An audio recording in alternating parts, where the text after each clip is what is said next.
Air hitam laut dalam.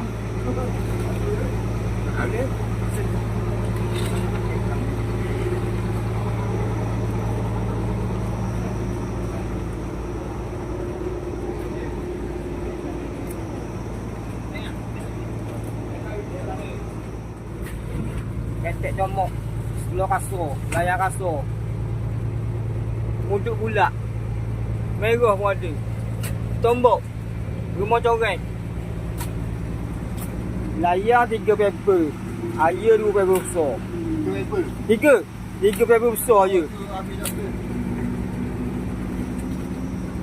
Okey barang. Sebelah 10.